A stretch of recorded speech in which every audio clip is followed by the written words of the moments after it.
Good evening, everybody. This is John Marola from Keeping It Real Section 5 Football, and this is our 34th episode. And as everyone can see, this is our first time back at my house. Before we go on any further, I just got to thank Joe Muno again for everything that he's done for us and the players this year, Section 5, handing out the Section 5 hoodies for our Player of the Week. I thought that was very, very nice of him. And just promoting Section 5, being positive, and just want to say thank you again, Joe, for everything you've done for us. Okay, on my far right, Section 5 Hall of Fame coach from East High, Paul Brigandi. Paul? Good evening, John. Good evening, Dave. Hello, Paul. Glad to be here, back where we all started. Back in the studio. Right, back in the studio. And in the middle, Section 5 football and baseball coach from Fairport, Dave Lanning. Coach? John, good to see you.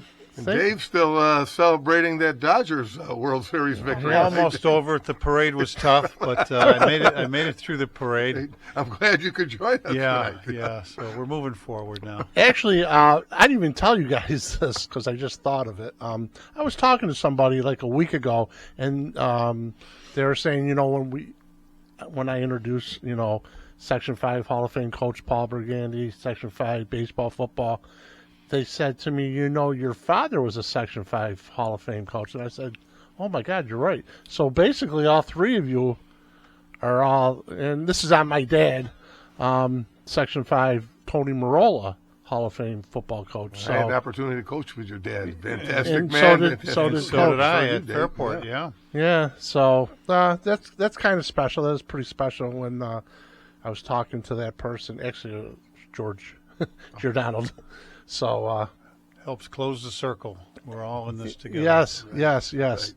So what we're going to do tonight is we're going to review first weekend of sectionals, and I'm telling you, it was very, very. There's some humongous upsets.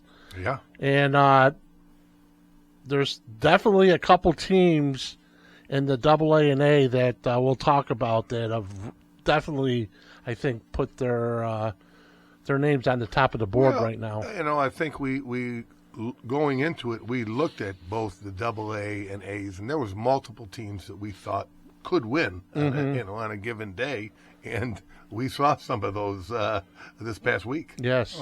1 through 5 were strong. 1 through 5 C's strong in both AA and A. I don't think anybody picked a 7 and an 8 to advance. No. That's why we play the games, right? And I know we'll get into it, and this is something that I think we'll talk about a little later in the podcast. But you look at the 1 seed Fairport coming off a huge win against McQuaid to get that 1 seed, and getting upset, and then the same with East High coming off a big win against Canandaigua. And getting upset by Brockport. And, where, as we said, nobody cares what you did in the regular season. Nobody cared what you did last year. They're playing to advance, or they're going to turn their equipment in. Yes, they are. Coach, you want to start going over some of these? Let's start by just looking at the matchups for this week. Let's set the semifinals up, okay. All right? Sure. Then we can go back and look at the games from last week. In AA, you've got Rush Henrietta, the 8th seed, coming off their upset win. They'll play UPrep in one semifinal. Now, UPrep's red hot. Yeah, definitely. They played very well. They're clicking on all cylinders right now. The other semi is a classic matchup, McQuaid and Aquinas, the 2 and the 3. So that's going to be an interesting semi in the AA's. In the A, you've got Brighton and Monroe, the 1 and the 5 seed. Now, Monroe's coming off a big one over Rondequoit. And Brighton is undefeated at this point, so that could be a good one. And the other half, you've got the upset-minded Brockport and Canandaigua in the A bracket. In the B's, you've got Batavia coming in undefeated. They play the 5 seed. Batavia's the 1. Rochester Prep, Honeyhead Falls Lima, and Easteridge on the other side of the B bracket. In the C's, you've got ER Gananda, the number 1 seed, against number 5 Hornell in one semi. ER's won 7 or 8 straight now. Yes. They're on a roll. And on the other side of that is Letchworth and Leroy Calmum. squaring off. They're the 2 and the 3. Mm-hmm. In the D's, you've got Avon, who has been the 1 seed right along. In the D's, undefeated. They play Canisteo Greenwood. On the other side, Alexander, the 2 seed, Oakfield, Alabama, Elba, the 3. That runs out the D semis. And then you've got your 8-mans with Pembroke and Red Jacket in one semi, Wellsville and Holly in the other. So some good matchups, some exciting football to be played this week. Well, one of the interesting right away is any rematch with Aquinas and McQuaid. You know, it's always difficult to beat a team 2 times in the same season. And then you have the string of, I don't know how many consecutive games. Right now, the pendulum has turned McQuaid's way. And I don't know. I want to say it's at 9. 9? Wow. Maybe 9. Because they doubled up a couple years. Right. So, I'm sure that will be, a classic rematch. And, again, I don't know what the weather condition. I know the first time they played, we did have rainy conditions at when the game was played at Aquinas. Mm-hmm. And Aquinas, remember the first game, I think they were up 9-0, and then McQuaid blocked the punt for a touchdown. And then, the momentum changed. Yep. I think what's interesting, too, in the semis, none of the brackets, as far as I can see, has it been chalk. 1, 2, 3, 4, moving on. No. There's an upset of 5 is in there, 7 and 8. And that's what makes it fun. Last week, to get into the semis, some pretty good ball games. And I know we were at one, and John, I think you were at another. UPrep down Hilton 20-10 to move on. C.J. Robinson, huge game for UPrep. Is just a horse. 223 rushing, 3 TDs, 17 carries. Tavon Wilson, 11 tackles, 6 solos for UPrep, and that went over Hilton. As we said, UPrep's hot. Now, Hilton jumped out to the lead in that one. And UPrep with the ground game? Yep. Right. Did not. They didn't flinch. Absolutely. They did not flinch. And that was, and I know you'll talk about the Monroe and Runquite. It was the same way with Monroe. They played from behind to start, too. Yep. Yeah. We will get to that one. Brighton goes to 9-0. They won 43-0 in their first round matchup over Athena. Gavin Parks, who we've been talking about all year, from Brighton. He's well over 1,000 yards, like 1,400 yards or something at this point. Season. 18 rushes for 164, 2 touchdowns. Stout defense. And Brighton rushed for over 250 yards in the ball game. So I don't know if you can pick a winner, but Brighton so far has showed their mettle. Yes. All through the season. Just to, didn't mean to cut you off, Coach. Just to let people know, I'm looking up the weather right now for this weekend. Friday in Rochester, straight sun, 57. Oh, okay. Saturday, 53, partly cloudy, mostly sunny. So that's the fall football weather in Rochester. Sounds like good weather to play football. Yes, around here. Played in a lot worse. Yes. Coached in a lot worse. Here's one I thought we'll give a little shout out to Pembroke as they move on. They racked up 66 points in their ball game and their win. They must have some win streak going because last year they had a fantastic season and they're just continuing on. Yeah, and they score a ton of points.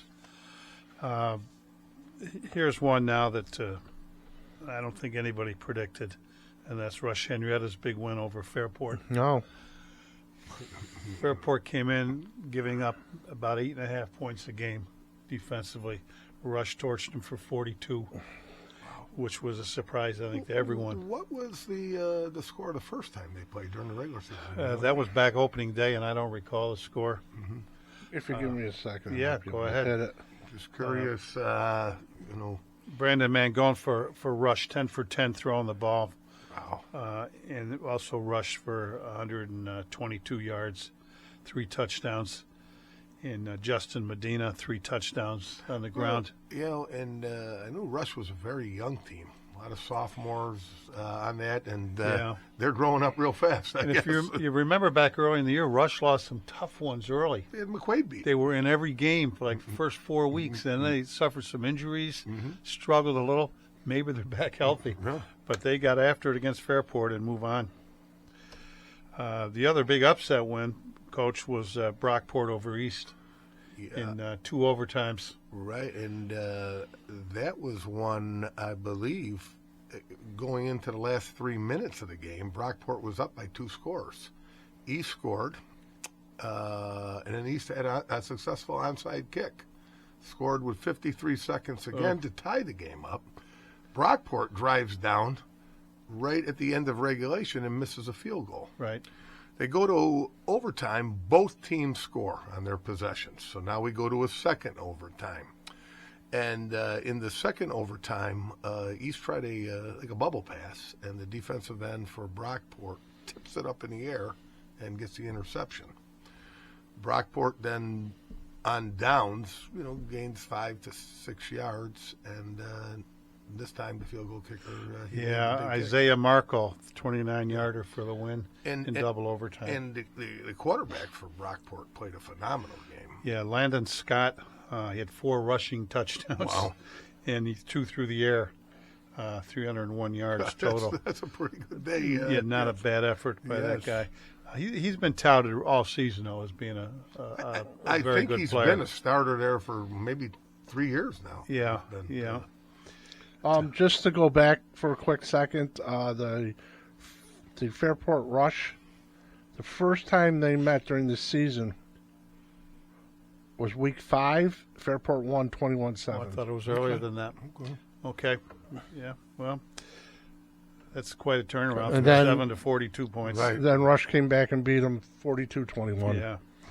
Yeah. So that had to be the biggest upset of the weekend. Close, though. There's a close second. Yeah, East Brockport's got to be right there, Yeah, too. yeah. Tyler Judd for Brockport in that game, 2 touchdowns through the air, 161 yards receiving. So who knows? Who knows? Brockport moves on, Yep. and they've got some players that can get it done. So the game we saw the other night that turned out to be a pretty good one was Monroe-Ronnequoit game, 4-5 matchup. We thought it was going to be a good one going in. Mm-hmm. And Monroe pulled it out 34-14. Yeah, I thought it was very impressive in that game when Monroe started to control the game.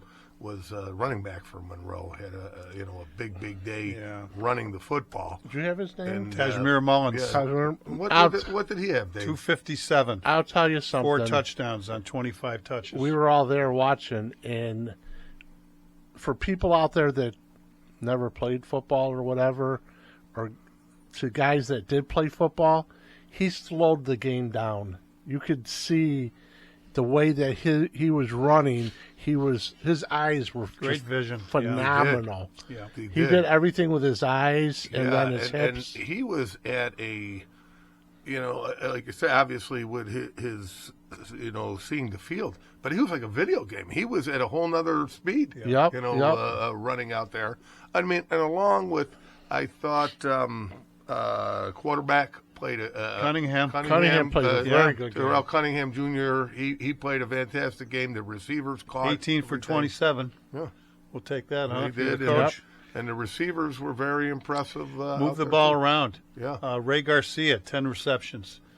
He's had a solid year. I don't know if he's been the go-to guy, but he came up big against Irondequoit. Christian Franklin, 10 tackles, 2 interceptions on the defensive side. If you remember, the game started funny too with a muffed kickoff. Yep. Irondequoit got the ball. Irondequoit got it down close and punched it in. And that 2-point conversion. Yep, they're up 8-0 with like 11 minutes left in the first quarter. And that game was going back like a heavyweight fight. It was 14-14 Yeah. until Monroe broke it open. Yeah, A couple scores called back. It was an and- interesting game, and then it just got away from him. Monroe, whistled a whistle. I give all the credit. I mean, they came out to play. Monroe came out to play. They did. They were not holding anything back. No, They weren't playing like. And like I said earlier, and Dave brought this point up, they fumbled the opening kickoff. Yeah. And they're down 8-0 within the first 30 seconds of the game. They didn't flinch. No. You couldn't even tell if they were down 8 or up 8 at that time. It was just Credit to them. They've been in it now a couple of years. They've got some veteran players. They were sectional champ last year, and they know how to. And they went to the state semifinals. Yeah, coaches did a nice job for them, so they're a threat. They're a threat in that division. Yes. How about this one in the Class D's? Avon, who's been the number one team all year, 68-6 win over Notre Dame Batavia, Byron Burgeon. They rushed for over 400 yards. Wow. I don't know if they threw it at all, but they rushed for over 400 as they move on.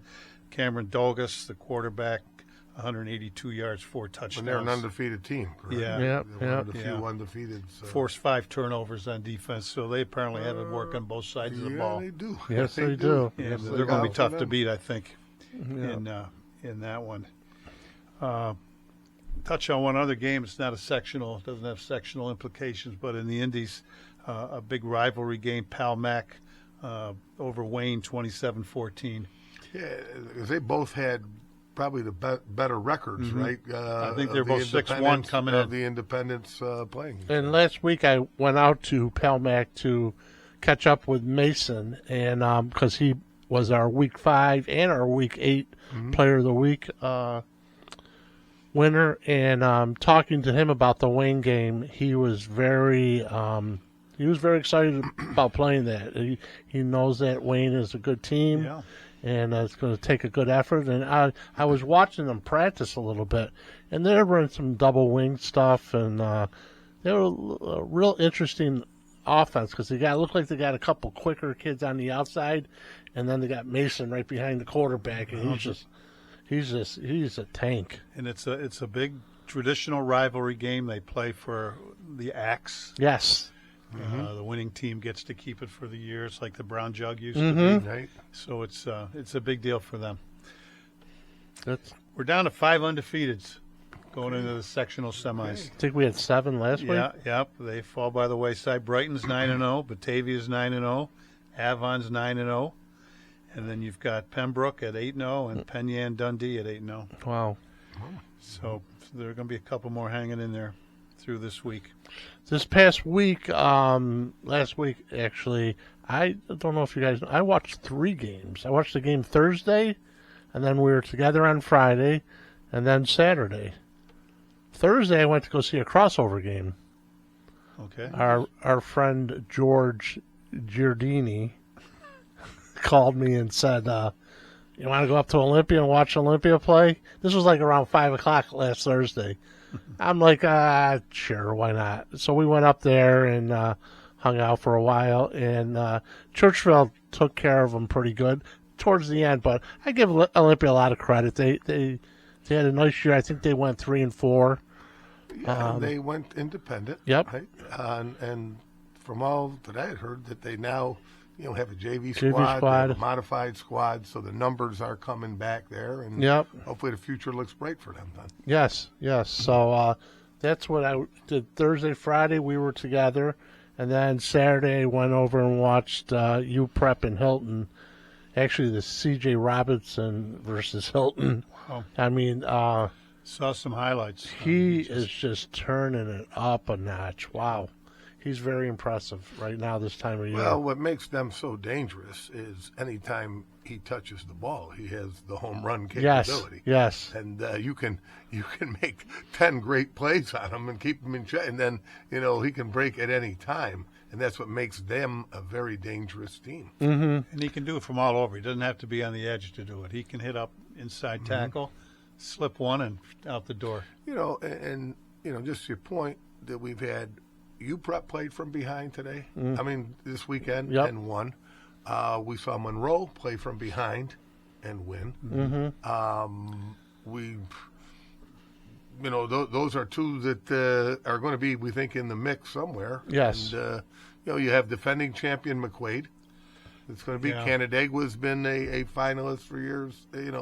In their class, that they're are going to be a very disciplined team going in, and they have probably some heavy hearts with Coach Neiman passing too. They're trying to, a lot of those kids played for him. Yes. There's 4 games I really look at this weekend. that I think are kind of evenly matched and should be interesting. One is, we've already mentioned the McQuaid-Aquinas game. Yes. I don't know how you pick a winner there. The game's at McQuaid. That might be an advantage, but still, that should be a battle. I'm not going to try to pick a winner. Brighton and Monroe, I think, will be an interesting one. I do too, because we watched Brighton and Irondequoit, and I was very, very impressed with Brighton's defense against Irondequoit.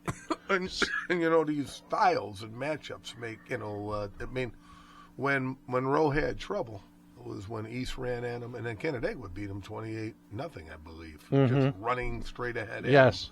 Brighton is a downhill. Oh my team. God! They do. With their, With that's Gavin, what they do. Yeah. And try to keep the ball out of Monroe's hands.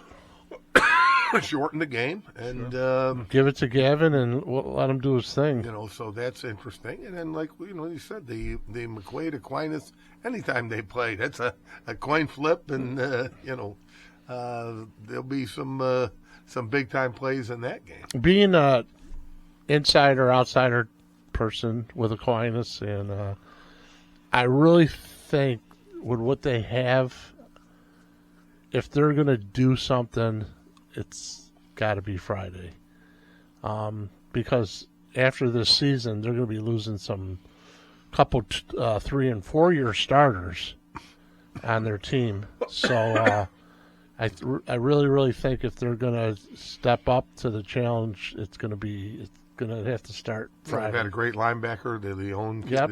That's been there for 5 years. It seems Yep. like, out there Yep. for him. So that's definitely going to be interesting. And it may come down to special teams, all the different phases. When you get into this level, everything is important. I mean, we saw that in the Monroe-Irondequoit game. Little things. You jump off sides, and now you're going 1st and 15 or whatever. Yes. And Yep. and some fielding of punts make a difference. Yeah, nobody wants to get out of rhythm offensively, and so you're playing behind the sticks, and it changes how your attack works. Here's another one I think might be an interesting game.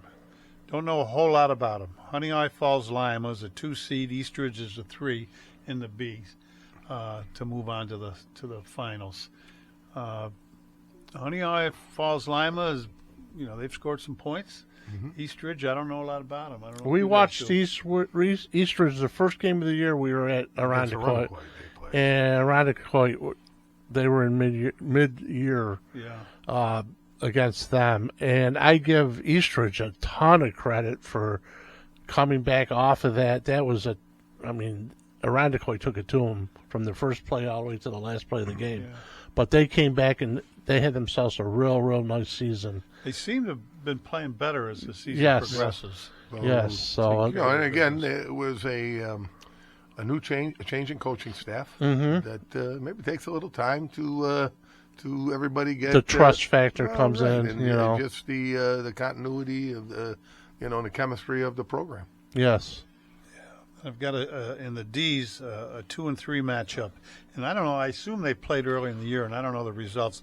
Alexander's a 2, Oakfield, Alabama, Alba's a 3. They did play. Yeah, Oakfield's got a nice running back. He's been a former player of the week for us, Jackson Freeney. Yep. Who can be dangerous. Alexander's, I think, dropped only one game maybe to Avon. But the winner of that game has the pleasure of playing Avon. So, Avon's just seems to be, like we said from day one. Yeah. I mean, they seem to be the team that's just above everybody else. Oh, they rushed for over 400 yards. So yeah. They're doing something right. Got anything else going on? I'm just trying to find a little Oakville, Alabama. Oakfield and Alexander from earlier in the year. Could you who were those undefeated teams again? We're down to five teams left. Yeah, Brighton 9-0. Okay, so Batavia's 9-0. So they got a team in the A's and the B's. Avon's 9-0 in the D's. And then you've got Pembroke and Penyan Dundee 8-0, both 8-0. One Indy and one 8-man. Okay. So, Yeah, they're falling by the wayside, which is not unusual. It's hard to go undefeated. No, very much so. I know in 1998, just to go back in the time capsule, at Fairport, we won our first 12 games of the year. Got to the state finals and lost. So it's like, is that the one you want to lose? Yeah, that's the difficult thing. What's happening now to all these teams? Yeah. That whenever the end of the season is, there's only going to be one team in that classification that will end up with a victory. Ironically, the year before, we lost in the middle of the season, and then won our last six or so, and ended up winning the whole thing, winning the states. So better to lose early, I guess. I have some. Oakville, Alabama, and Alexander played each other during this season. It looks like it was week 6, and Alexander. What do I got here? Alexander won 42-7. Oh, they handled them pretty. No, excuse me, my bad. 47-14. Still, they handled the. So they're definitely going to have their hands full. It's 7:00 Friday night at Alexander. So good luck to those guys. If they win that, we say they have to play Ava. And again, right now the semifinals are being played at the higher seeded fields, right? Correct, and it's not till the finals where they will go. This year are the finals at Brockport State. Not all of them, though, right? No, not all of them. Double A's and A's. Double A's and A's. Yep. Actually, I was. Don't tell nobody. I was at work today looking up some stuff on sectional finals, and my tax dollar at work. Right. The Double A is next Saturday, 3 p.m. at Brockport State. The A is next Friday, 7:00. Oh, okay. Brockport State. At Brockport State. Okay. So the others are various sites. I think they're. Yeah, I think even that 8-man may be out at one of the Pittsburgh schools. I think they're I in. think you're right. I think that. I think they're at Sutherland. Is it? But I do think that Yes. that's where the 8-man Maybe somebody at Rush Henrietta too. I do think that they're going to use that field for something. Also, it's the Werner Kleeman field. The new complex. Next week we'll be talking about the finalists. Yes. Should be fun. Yeah. Just like this week, surprise, surprise. never know. It should be very interesting. Last week, when we were up at Premier, we never even thought of, say, like East not advancing first round, or even Fairport. The one seed, first time in a long time, and figure going in on a high. Well, that's why they play the game, as they say, right? Yeah, and it's stay tuned. This week I'm sure we'll have something to talk about like that too. I usually do this all in the beginning, but if you haven't, please, I say it every week now, please subscribe to our channel.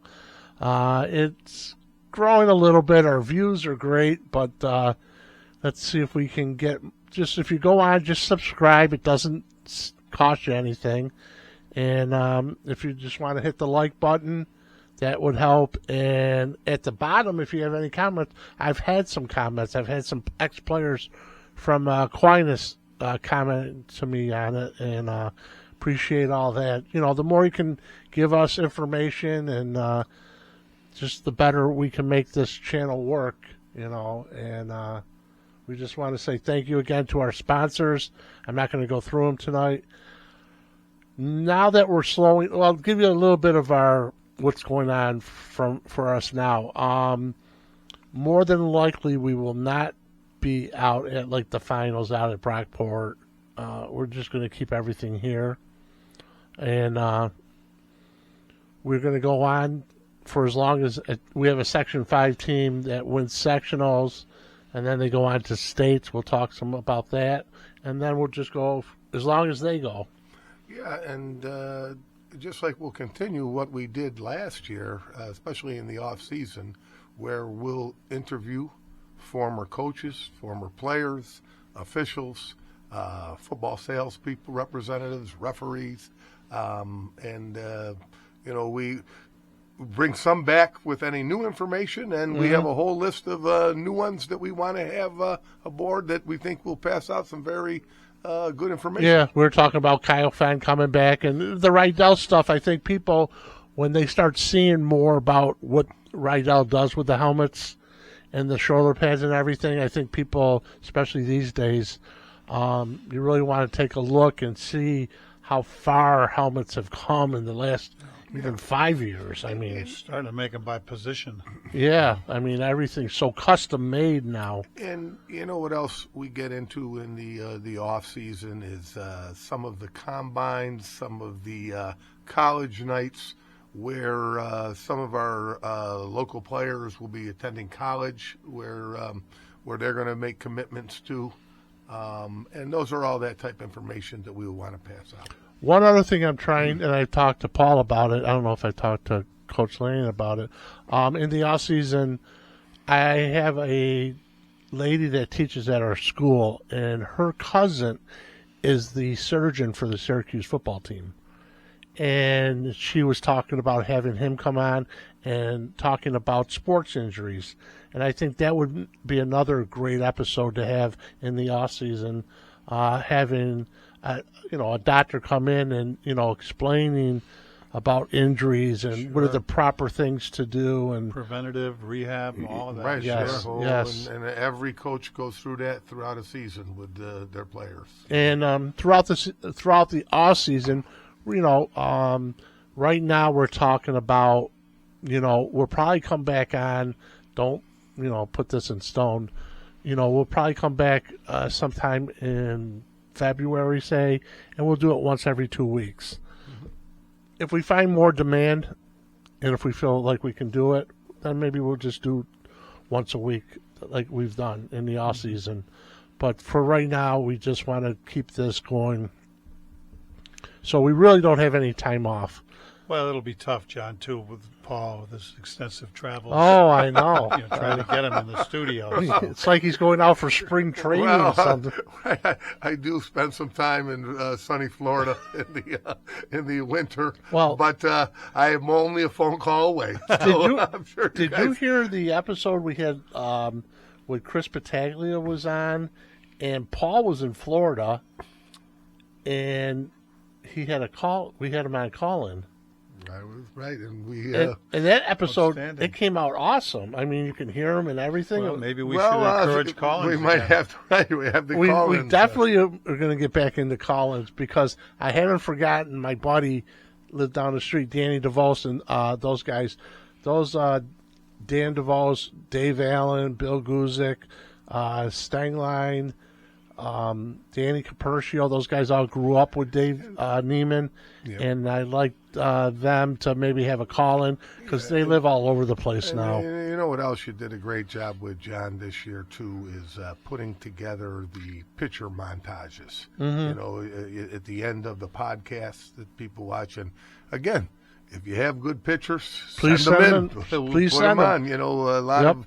it doesn't matter which era you played in, whether it was the 60s, the 70s, the 80s, the 2000s. Nope. Whatever. The more the merrier. I would love to start flipping out, getting maybe not the old pictures out, but incorporating some new pictures in. Mm-hmm. The other thing, which I'm always having, is the music. I am kind of handcuffed with the music because of copyrights.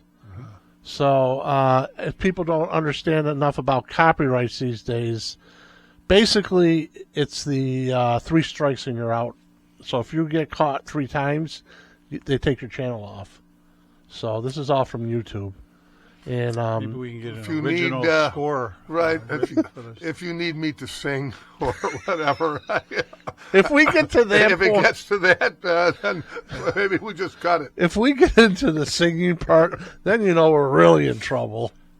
But, so anyways, I actually today, again, when I was up at the work, and I was trying to find some non-copyright, all the non-copyright music, excuse me, 90% of it stinks. I mean, basically, that's the easiest way I could. It's you're not going to hear any good music because the singers and they all want to get paid for everything. So it's their music. That's why we want good pitchers, then. Yeah, that'll make up for that. Make up for it. So, all right. So, Fellas, fun time of year. I'm looking forward to next week. Oh, The next finals, huh? next week at Absolutely. this time we'll be It's talking about exciting. the finals, And actually next Monday is the start of winter season basketball. It starts cranking up, so they'll have fun with that. We were coach football. We do football, and we're just going to stick with Section 5 football. So. For the guys that are still playing, this is a great time of year. Mm-hmm. You know, you're the only team out there maybe in your school right now still getting after it. Thanksgiving's coming up. It's just a whole different vibe. Oh, actually, this just kind of popped in me. When I was at the UPrep Hilton game Saturday, a lady came over and said, Mr.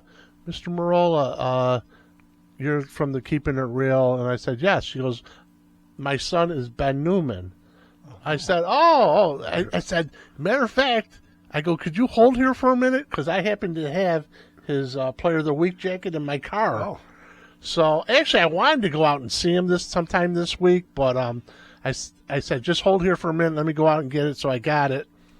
And there's another little story that goes along with it at the end. So I gave it to her. She said, thank you. I said, tell him good luck and all that. So I watched the game.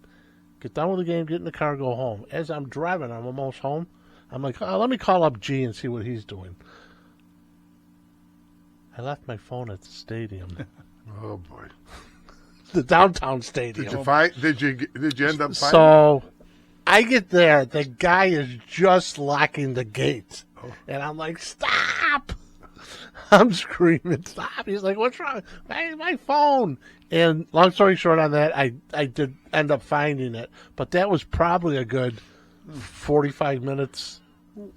Well, I guess that's a great announcement for anybody going to a game this weekend to make sure you do not leave without your phone. Or Check your keys. everything, your keys, your phone. Yep. Don't leave anything. And Don't- enjoy the game. Yes. We good? We're We're good. Okay. Again, join us next week, Thursday night, 5 p.m. We'll be on Instagram and Facebook at 5:05. YouTube. YouTube comes out at 5 o'clock.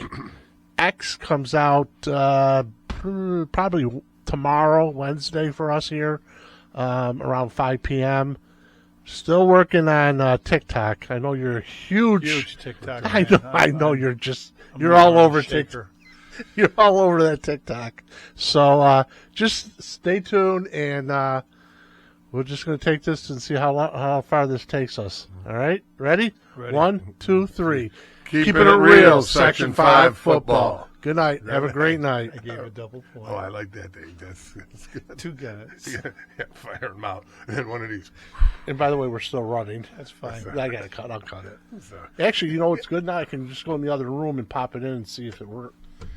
well, Johnny, maybe you'll put a bloopers thing together. You know what? I was At the end thinking of the about it. season. Because I do have some stuff in there. Have you ever felt? Are you listening? Damn.